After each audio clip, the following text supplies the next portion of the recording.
तो ये स्टोरी शुरू होती है एक स्ट्रेंज इवेंट से, जिसमें हम देखते हैं कि हाई स्कूल स्टूडेंट्स एक फैंटेसी वर्ल्ड में टेलीपोर्ट हो चुके हैं। ये इवेंट तब होता है जब उनका टीचर क्लास के बाहर किसी काम से जाता है। वो स्टूडेंट्स अपने आप को एक अननोन जगह पर पाते हैं और परेशान होते हैं क्योंकि वहाँ उनका फोन भी नहीं चल रहा होता है। तभी हम देखते हैं कि उन स्टूडेंट्स के सामने एक फेरी है जो खुद को उस जगह की गॉडेस बताती है एंड उन स्टूडेंट्स को वेलकम करती है इस जगह पर, जिसका नाम है फैंटेसिया। वो गॉडेस उन स्टूडेंट्स को बताती है कि डीमन लॉर्ड जिंदा हो चुका है, जिससे फैंटेसिया खतरे में है एंड उन्हें फैंटेसिया को बचाने के लिए इस वर्ल्ड में बुलाया गया है। वो उन्हें ये भी बताती है कि जल्दी ही उन्हें एक टेम्पल में टेलीपोर्ट किया जाएगा, जहाँ पर एक सेंट है जो उनकी हर तरह से हेल्प करेगी। एक स्टूडेंट ओहानो गॉडेस से पूछता है कि क्या इस दुनिया में लेवल्स, मॉन्स्टर्स और स्किल विंडोज होंगे, जिसका जवाब उसे हाँ मिलता है। एक और स्टूडेंट मियान पूछती है कि क्या इस वर्ल्ड में प्रिंसेस एंड नाइट्स होंगे, और चॉय पूछता है कि क्या उनमें से वही रियल हीरो बन पाएगा जिसके पास सबसे ज्यादा एबिलिटीज होंगी। गॉडेस मना करते हुए कहती है कि सभी स्टूडेंट्स को डिफरेंट पावर्स दी गई हैं, बट एक ट्रू हीरो वही बनेगा जिसे बाकी दूसरे गॉड्स एक्सेप्ट करेंगे एंड अपनी ब्लेसिंग्स देंगे। क्लास प्रेसिडेंट यूबोरा सबसे इंपॉर्टेंट क्वेश्चन पूछती है कि वो सब घर कब जा पाएंगे। गॉडेस सोचती है एंड बताती है कि जब वो डीमन लॉर्ड को डिफीट कर देंगे, तब जिन गॉड्स ने उन्हें ब्लेसिंग्स दी थी वो उनकी विशेस को पूरा करेंगे। जैसे जैसे क्वेश्चंस बढ़ते जा रहे थे, गॉडेस उनका आंसर तो कर रही थी, बट वो किसी भी क्वेश्चन का एग्जैक्ट आंसर नहीं दे रही थी। फाइनली वो मोमेंट आता है जब हमारा मेन कैरेक्टर कैंग हेंसु हाथ उठाता है एंड गॉडेस से कहता है कि वो घर जाना चाहता है क्योंकि वो हीरो नहीं बनना चाहता था। गॉडेस उससे पूछती है कि एक ऐसा वर्ल्ड जहाँ काउंटलेस लाइफ्स डेंजर में है, जिसका एंड हो सकता है, ऐसे वर्ल्ड को वो नजरअंदाज करके वापस अपनी नॉर्मल लाइफ में क्यों जाना चाहता है। जिसके जवाब में कैंग कहता है कि वो अपनी फैमिली को छोड़कर हीरो कैसे बन सकता है। गॉडेस थोड़ा सोचती है एंड अनाउंस करती है कि अगर और कोई भी घर जाना चाहता है तो उसे अभी बता दे। बट हम देखते हैं कि और कोई भी वापस घर नहीं जाना चाहता एंड कैंग अकेले ही पोर्टल पर खड़ा रहता है। गॉडेस उसे अनवर्दी बताकर वहां से जाने को कहती है। कैंग पोर्टल में जाता है एंड हम देखते हैं कि कैंग एक फॉरेस्ट में आ चुका है। उसे लगा कि वो अर्थ पर स्कूल से दूर किसी जंगल में है, बट उसे कुछ आवाज आती है एंड जैसे ही वो पीछे मुड़ता है, उसे वेयरवुल्व्स दिखते हैं जो ऑलरेडी एक एल्फ का मर्डर कर चुके होते हैं एंड अब उसके पीछे आने लगते हैं। दूसरी तरफ हम देखते हैं कि बाकी क्लासमेट्स सेंट सिटी में आ चुके हैं, जहाँ उन्हें एक सेंट वेलकम करती है, एल्सस, जो कि एक स्वॉर्ड मास्टर प्रिंस है एंड उन स्टूडेंट्स का इंस्ट्रक्टर भी हीरोज को ग्रीट करता है। तभी वहाँ प्रिंसेस आती है जो कि स्टूडेंट्स के सामने अपनी हील्स की वजह से गिर जाती है। एथना एक आर्क मेज है जो कि स्टूडेंट्स की मैजिक इंस्ट्रक्टर होती है। ओहानो अपनी स्टेटस विंडो चेक करना स्टार्ट कर देता है, जहाँ पर कई डिफरेंट गॉड्स के मैसेजेस आना शुरू हो जाते हैं। मैसेजेस जैसे एक सर्टेन गॉड हीरोज को उनकी लुक्स पर इवेलुएट करता है, अगर लुक्स अच्छे हैं तो ब्लेसिंग्स मिलेंगी,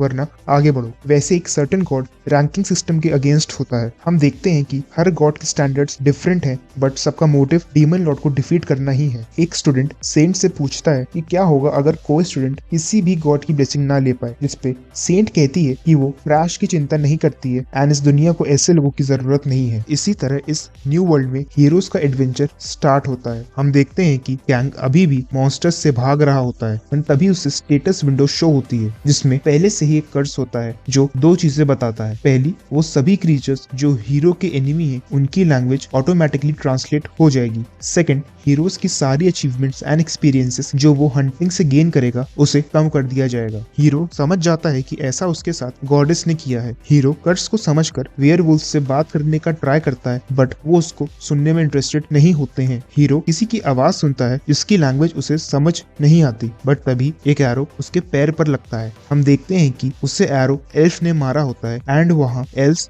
और वेयरवुल्व्स में फाइट हो जाती है। कैंग किसी तरह वहां से बचकर एक पेड़ के नीचे बैठता है एंड सोचता है कि उस गॉडेस की वजह से वहीं उसकी डेथ हो जाएगी। हम देखते हैं कि एक सर्टेन गॉड पेड़ के पीछे से कैंग को देख रहा होता है। वो कैंग के लिए इनविजिबल है, बट कैंग की स्टेटस विंडो पर मैसेज आता है कि गॉड उसे देख रहा है। कैंग रोते हुए उस गॉड से उसे बचाने की रिक्वेस्ट करता है। कई सारे मैसेजेस स्टेटस विंडो पर आने लगते हैं। सबसे पहले वो गॉड कैंग से पूछता है कि वो अकेला क्यों है, बट एक प्रॉपर आंसर ना मिलने पर वो कंफ्यूज हो जाता है। कैंग खुद को आउटसाइडर बताता है, बट वो गॉड उस वर्ड को नहीं समझ पाता। कैंग झूठ बोलता है कि आउटसाइडर का मतलब है एक अकेला वुल्फ जो कि जंगल में रहता है। गॉड भी खुद को आउटसाइडर बताता है एंड उसकी हेल्प कर उसे हील कर देता है। वो एरो ब्रेक हो जाता है एंड कैंग का पेन भी चला जाता है। हम देखते हैं कैंग की स्टेटस विंडो में ब्लेसिंग आउटसाइडर एफ शो होती है। आउटसाइडर एफ ब्लेसिंग के दो कैरेक्टरिस्टिक्स हैं। हीरो के बाकी सारे स्टेटस रीसेट हो जाएंगे डेथ छोड़कर। अगर हीरो जंगल से बाहर जाता है तो उसके साथ कुछ डेंजरस होगा। कैंग पहले से बेटर फील करता है तो वो वहां से भागने का ट्राई करता है, बट एक वुल्फ उस पर स्टोन से अटैक कर देता है। कैंग को चक्कर आता है, बट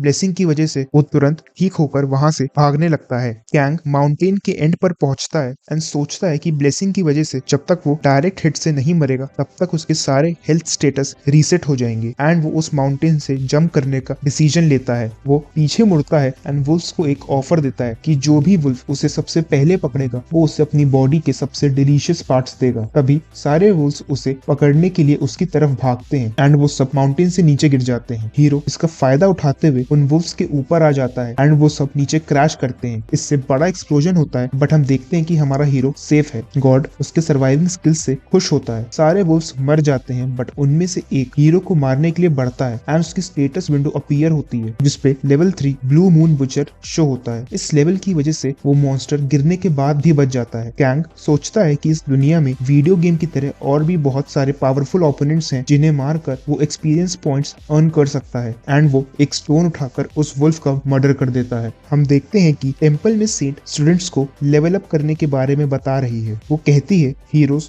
या तो स्टेटस विंडो वाले मॉन्स्टर्स को किल करके लेवल अप कर सकते हैं या फिर गॉड्स की ब्लेसिंग से। स्टूडेंट्स उसकी बातों पे ध्यान नहीं देते हैं एंड सोचते हैं कि ऐसी पावर्स रिसीव करने के बाद वो इनविंसिबल हैं। सारी फीमेल स्टूडेंट्स ये सुनकर टेंस हो जाती हैं कि गॉड्स हमेशा हीरोज पर नजर रखते हैं चाहे वो शावर ही क्यों ना ले रहे हों। बट सेंट कहती है कि इसमें कुछ भी वल्गर नहीं है क्योंकि gods and humans different levels पे हैं। मियान इसे पॉजिटिवली देखती है जिससे गॉड्स खुश होकर उसे चार्म एफ की ब्लेसिंग देते हैं, बट वो उस ब्लेसिंग का गलत यूज करती है जिससे एक गॉडेस एंग्री होकर उसे कर्स देती है, पनिशमेंट एफ। सेंट बताती है जिससे भी कर्स या ब्लेसिंग मिलती है वो डेथ तक उसके साथ रहती है एंड जितनी ज्यादा रैंक होगी उतना ही उस कर्स या ब्लेसिंग का इफेक्ट भी होगा जिसे कम नहीं किया जा सकता है। हम देखते हैं कि कैंग वेयरवुल्फ से उसका वेपन ले लेता है, बट उसका लेवल इंक्रीज नहीं होता। वो वहां से जाता है बट उसे अगेन वेयरवुल्फ्स मिल जाते हैं, पर वो इसे चांस मानकर उनसे फाइट करने का डिसीजन लेता है। वो पेड़ से वाइन लेता है एंड उससे स्टोन को बांधकर हवा में स्विंग करने लगता है। वेयरवुल्फ्स उसकी प्रेजेंस नोटिस कर लेते हैं, बट कैंग ब्लेसिंग की वजह से कॉन्फिडेंट था एंड वो सारे वुल्फ से फाइट कर उन्हें डिफीट कर देता है। वो उनमें से एक वुल्फ से ह्यूमन विलेज एंड उसकी स्पीशीज के बारे में पूछता है। वुल्फ उसे विलेज का डायरेक्शन बताता है एंड अपनी स्पीशीज नल बताता है। कैंग उसे थैंक्स करता है बट देन उसका मर्डर कर देता है। टेंपल में हम देखते हैं प्रिंस स्टूडेंट्स को बताता है कि उनकी ऑफिशियल ट्रेनिंग कल से स्टार्ट होगी जिसमें उन्हें स्वॉर्डमैनशिप एंड मैजिक सिखाया जाएगा। ओहानो बहुत सेल्फ कॉन्फिडेंट है एंड पूछता है कि क्या ऐसा पॉसिबल है कि वो ट्रेनिंग स्किप कर सके। प्रिंस अलाउ करता है एंड हम देखते हैं कि एक इमेच्योर गॉड ओहानो में इंटरेस्टेड है। नेक्स्ट मॉर्निंग सभी ट्रेनिंग के लिए तैयार होते हैं, बट तभी ओहानो को एक स्पेशल ब्लेसिंग मिलती है जो उसे बताती है कि वो एक स्पेशल हीरो है एंड केवल वो ही इस ब्लेसिंग को देख और फील कर सकता है। हानो ट्रेनिंग स्किप कर सिटी के मर्सिनरी गिल्ड में खुद को रजिस्टर करने चला जाता है। वहाँ उसे एक रेड हेयर मर्सिनरी मिलती है जो उसे वार्न करती है कि ये बहुत डेंजरस है एंड उसे वापस घर जाने को कहती है। हानो को लगा कि ये मर्सिनरी कोई प्रिंसेस है जो डिस्गाइज में आई है एंड वो उसे अपनी टीम ज्वाइन करने के लिए इनवाइट करता है। इमेच्योर गॉड ये देख हंसते हंसते पागल हो रहा था। आगे हम देखते हैं कि कैंग और भी वुल्फ से फाइट कर उन्हें डिफीट करता है एंड उसे पता चलता है कि ह्यूमन विलेज वेस्ट में है। कैंग को कुछ वॉइसेस सुनाई देती हैं। वो जब थोड़ी दूर जाता है तो उसे एक मर्सिनरी वुमेन एंड 2 स्वॉर्ड्समैन दिखते हैं। वो उनकी लैंग्वेज समझ नहीं पाता एंड वो लेडी उस पर अटैक कर देती है। कैंग तभी नील करता है एंड उनके सामने सरेंडर कर देता है। कैंग उनके साथ ट्रैवल करने लगता है एंड वो उन्हें जेस्चर्स से अपना नाम बताता है, बट वो उनकी बातों से और कुछ भी नहीं समझ पा रहा था। कैंग को लगा कि उससे बहुत फ्रेंडली लोग मिले हैं, बट गॉड इससे खुश नहीं होता है क्योंकि कैंग आउटसाइडर की तरह बिहेव नहीं कर रहा था एंड वो उनसे ऐसे बात कर रहा था जैसे वो उसके फ्रेंड्स हों। कैंग गॉड के मैसेजेस पर ध्यान नहीं देता है एंड जेस्चर्स से उन लोगों का नाम जान लेता है। उनमें से एज में सबसे बड़े वाले मर्सिनरी का नाम गैरी है। वो शायद उस ग्रुप का लीडर है जो अपने साथ एक बहुत बड़ी स्वॉर्ड कैरी करता है। यंग मर्सिनरी का नाम पोल है। उसकी बॉडी स्ट्रॉन्ग है एंड वो हंसता रहता है। वो डुअल हैंडेड है एंड 2 स्वॉर्ड्स कैरी करता है। वुमन का नाम मीसा है एंड वो लॉन्ग रेंज अटैकर है। तभी वहाँ कुछ नल्स आ जाते हैं। कैंग उनसे फाइट करने जाता है, बट उससे पहले टीम के बाकी लोग नल्स पर अटैक कर देते हैं। वो कैंग को प्रोटेक्ट करने लगते हैं। कैंग मीसा को एक नल के अटैक से बचाता है। टीम की विक्ट्री होती है, बट किसी रीजन से बाकी लोग खुश नहीं थे। मीसा कैंग को शूट करती है। हम उनकी बातों से समझते हैं कि वो कैंग को फाइट करते देख समझ गए थे कि वो कितना डेंजरस है एंड मीसा से बेटर फाइटर है, बट अब वो उसे एज अ स्लेव सेल नहीं कर सकते थे जो कि उनका ओरिजिनल प्लान था। था, तो अब वो उसकी सारी चीजें सेल करना चाहते थे। कोल कैंग के पास उसे फाइनल ब्लो देने जाता है, बट तभी कैंग की स्टेटस विंडो उसके सामने आ जाती है। ऐसा तभी होता है जब या तो स्टूडेंट ने उसे खुद शेयर किया हो, या उसकी कोई स्पेशल ब्लेसिंग हो, या वो जिंदा हो। कैंग तभी अचानक से उठता है एंड एक ही अटैक से कोल का मर्डर कर देता है। गैरी भी उसके सामने टिक नहीं पाता एंड वो उसका भी मर्डर कर देता है। मीसा कैंग से माफी मांगती है, बट कैंग उसे भी नहीं छोड़ता। कैंग बताता है कि उसने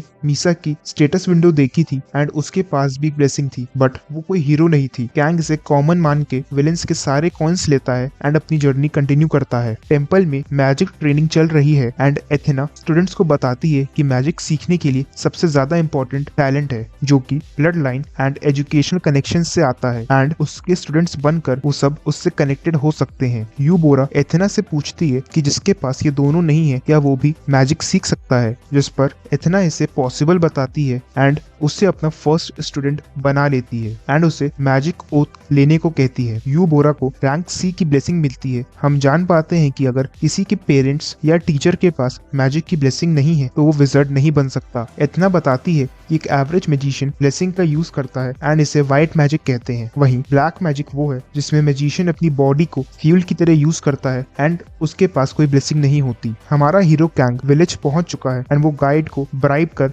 विलेज में एंट्री ले लेता है। वो बिल्डिंग ओनर को भी ब्राइब करता है एंड रेस्ट करने चला जाता है। हम देखते हैं कि बाथरूम में वो अपनी बॉडी पे से ब्लड को नहीं हटा पा रहा था, जिससे गॉड एक मिस्ट्री बताता है। कैंग के रूम के बाहर उसे किसी की वॉइस आती है जो उसे समझ आती है। वो सोचता है कि ऐसा कर्ज की वजह से है एंड इसका मतलब बाहर कोई एनिमी है। वो अपना वेपन हाइड कर डोर ओपन करता है एंड देखता है कि विलेज चीफ उससे मिलने आए हैं। वो ये देखने आया था कि उसके विलेज में कौन फॉरेनर आ गया है। वो उसकी स्टेटस विंडो देख सकता था एंड कैंग को एडवाइस करता है कि उसे अपनी स्टेटस विंडो हिडन रखनी चाहिए। चीफ को लगा कि विलेज में एल्फ स्पाई है क्योंकि उनकी हिस्ट्री एल्फ से अच्छी नहीं थी। वो बताता है कि एल्फ्स की ग्रीड की वजह से नल्स ह्यूमन टेरिटरी में आने लगे एंड उन्होंने ह्यूमंस पे अटैक करना स्टार्ट कर दिया। ये विलेज सर्वाइवर्स ने नल्स से रिवेंज लेने के लिए बनाया है। हम देखते हैं कि गॉड सडनली फ्रस्ट्रेट होने लगता है एंड चीफ अपना लास्ट क्वेश्चन पूछता है कि पैरालिसिस ड्रग जो उसके डिनर में थी उससे कैंग को कोई अफेक्ट क्यों नहीं हुआ। ये सुनते ही कैंग चीफ पे अटैक करता है, बट चीफ की स्पेल की वजह से वो फ्रीज हो जाता है एंड चीफ उसका डैगर ले लेता है। हम देखते हैं कि कैंग एक बेसमेंट में है एंड चीफ एल्फ से एंग्री है एंड उसने उन्हें सीलिंग से हैंग कर रखा है। चीफ कैंग से उसकी स्टेटस विंडो देखने के लिए कहता है। उसका नाम क्रिम्सन है। उसके पास मैडनेस की ब्लेसिंग है एंड फेरी सी का कर्ज है। इस कर्ज से चीफ एल्फ्स का एनिमी बन गया है एंड उसका लाइफ स्पैन कम हो गया है। हम जान पाते हैं कि वो एक ब्लैक मैजिशियन है एंड अपना लाइफ स्पैन इंक्रीज करने के लिए उसे किसी न किसी को सैक्रिफाइस करना पड़ेगा एंड आज वो कैंग होगा। कैंग चीफ को बुलाता है एंड उसे लगा कि कैंग उससे अपनी लाइफ की भीख मांगेगा एंड वो खुशी में एल्फ्स को मारने लगता है। कैंग चीफ से कहता है कि वो उसके एक्शंस को समझता है एंड इस पाथ पे चलना उसके लिए आसान नहीं रहा होगा। चीफ ये देख बहुत खुश होता है कि फाइनली कोई उसे समझता है। खुशी में वो खुद को आउटसाइडर बोलने लगता है। चीफ खुश होकर कैंग को छोड़ एल्फ्स को सैक्रिफाइस करने के लिए चला जाता है। वो एक एल्फ जो चेन्स में बंधा था उसे मैजिक सर्कल पे सैक्रिफाइस करने के लिए डाल देता है। सैक्रिफाइस से पहले विक्टिम की कंसेंट चाहिए होती है, जो कि उसे मिल जाती है क्योंकि वो एल्फ से कहता है कि उसके सैक्रिफाइस के बदले में वो उसकी गर्लफ्रेंड को छोड़ देगा। सैक्रिफाइस के बाद कैंग सोचता है कि चीफ अभी भी वैसा ही दिख रहा है, जिसपे वो बताता है कि वो ह्यूमन नहीं है।